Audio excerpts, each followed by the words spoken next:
乜嘢係生命？生物進化論者話，係由無生物進化為有生物。生命係由革命性嘅蛻變同突破而出現。醫學上話，係腦細胞仍然活躍，係心臟仍然跳動，係呼吸仍然繼續。喺西方嘅哲學家話，靈魂就係生命，而東方嘅哲學家就係話氣或者係氣息。而古代嘅神話呢，就係話生命係嚟自神，但係有唔同嘅故事同埋傳說。基督徒信仰當中嘅答案就係喺舊約當中話，天主係生命嘅泉源，可以參考聖詠第36首第10節。佢係生命嘅賦予者，可以參考創世紀第1章26至28節。喺嗰度話，天主係按自己嘅肖像做咗人，生命係寶貴嘅恩賜。申命記有明顯嘅記載喺30章第15節。同埋約伯書第2章第4節。舊約當中生命嘅高峰係在於以下嘅2點。第一係時常同天主來往，呢個喺創世紀第5章24節有咁樣話，頌揚哈諾克，因為佢時常同天主來往。喺呢度亦都可以同時參閱德訓篇第44章第16節，喺嗰度話，哈諾克悅樂咗上主。第二點，喺天主面前行走，可以睇創世紀第17章第1節，喺嗰度話亞巴郎喺天主面前行走，成為咗成全嘅人。總言之，時常同天主來往，喺天主面前行走，就係生命存在嘅最深層意義。誰若能咁樣生活，就能夠達到生命嘅最後歸宿。換言之，同天主同在，就係生命嘅最終目的同意義。呢個係整部智慧篇同埋先知書嘅基本道理。喺新約當中嘅生命觀係有另外嘅睇法。簡單嚟講，喺新約當中，生命變得更加具體化。耶穌基督就係生命，佢係真理、道路同生命。呢個生命已經顯示咗出嚟。呢個喺若望一書裏邊第1章第1節至第2節係好清楚咁樣顯示咗出嚟。呢個生命係愛。若望一書第3章第10至23、24節。縱觀之整部新舊約嘅聖經，都是生命就係天主本身。生命最終嘅目的就係時常同天主同在。呢個係舊約嘅思想。新約就係厄瑪奴耳，係與天主同在。喺人所領受嘅種種恩典當中，生命係最珍貴嘅，係最無價嘅。生命嘅同義詞就係愛，因為天主是愛。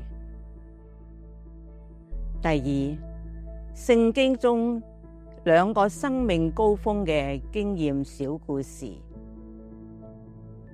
以下係2個動人嘅故事，係細數點樣喺邂逅、經歷同埋蛻變嘅經驗當中，生命係進入咗一個高峰嘅境界。我哋就嘗試將呢啲小故事，每個都用戲劇嘅方式，一幕一幕地揭開。第一個小故事個中心思想係事主，可見於若望福音第21章第7節。第一幕，邂逅，眾裏尋他千百度，驀然回首，那人就在。呢度係描寫耶穌復活之後顯現俾宗徒，佢哋正在喺度捕魚，耶穌早已經企喺岸上期待着，只係當時宗徒冇認出佢。耶穌首先開始一段親切嘅對話，佢話：孩子們，你哋有啲魚食嗎？佢哋回答話：沒有。耶穌向佢哋話：向船嘅右邊撒網，就會捕到。佢哋便撒下網去，因為魚太多，竟不能拉上網。第二幕係認出、驚悅，係主。耶穌所愛嘅呢個門徒首先認出咗耶穌，佢哋十分驚悅，對伯多祿話：係主。佢喚醒咗其他嘅門徒，伯多祿更加被佢內心嘅嗰份驚悅之情所推動。佢唔怕巨浪，縱身跳入海裏邊，奔向岸上嘅主。第三幕，蛻變，承擔使命。第21章15至17節，曾經3次因為軟弱背主嘅伯多祿，碰到咗復活嘅主，深深咁悔過。3次重新愛主。主啊，你知道我愛你。耶穌再三向佢交託重任，你牧放同餵養我嘅羊群。最後嘅結局，生命完成咗，佢嘅使命亦都完成咗。呢個可以參考若望福音21章18至19節。耶穌對伯多祿話：我實實在在告訴你，你年少時自己束上腰，任意往來；到咗老年，你要伸出手來，別人要給你束上腰，帶你往你不願意去嘅地方。伯多祿以耶穌所預示嘅方式死亡，光榮咗天主。喺佢生命嘅最後階段，耶穌再一次對伯多祿話：跟隨我吧。伯多祿喺深深愛主之情嘅推動之下，交付咗生命，達成咗生命嘅目標，就係厄瑪奴耳，與主同在。同時亦都實踐咗福音嘅話：誰若願意得到生命，就要捨棄生命。第二個小故事個中心主題就係我見了主，可以見若望福音第20章18節。呢個係另一個美麗嘅小故事，訴說女主角生命當中一段觸動人心嘅高峰經驗。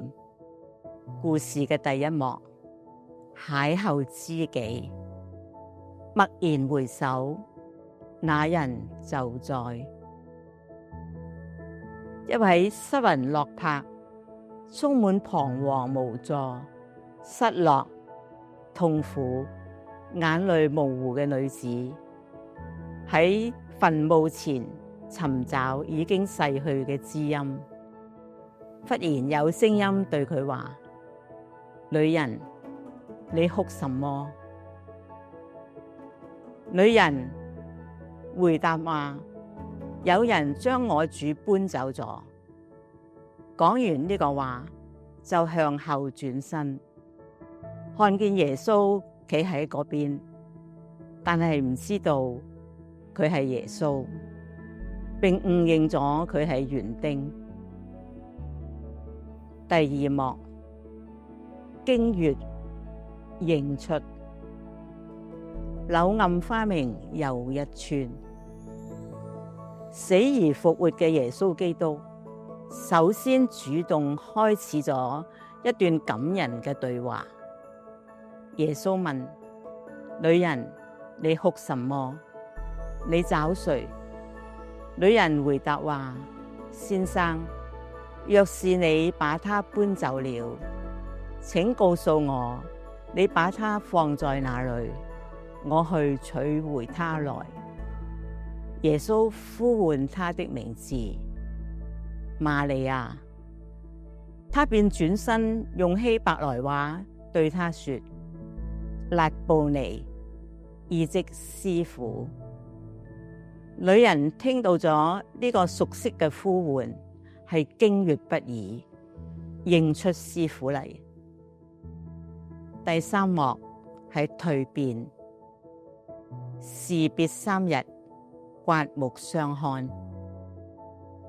曾經係哭哭啼啼、軟弱、倚賴、拉住耶穌唔放嘅女人，被主觸動咗之後，竟成為咗第一位女宗徒。而家佢十分勇敢咁奔向宗徒們，報告咗我看見了主嘅喜訊。佢承擔起耶穌交託俾佢嘅使命。耶穌話：你到我嘅弟兄那裏去，告訴佢哋，瑪利亞馬大力納同主相遇嘅美妙經驗，扭轉咗佢嘅生命。佢呢個生命嘅高峰經驗，亦都成為咗千秋傳頌、神人相遇嘅美麗故事。我哋以聖女大德蘭嘅生命經驗作總結。佢嘅一生最大嘅渴望就係我要見到天主，唯一天主於我耳足耳聰。生命最深嘅意義，最終嘅歸宿就係天主。明天喺天主手中，壽數亦都喺佢手中。所以現世生活最高峰嘅經驗，就係喺佢面前行走，常與佢同在，讓佢變化我哋。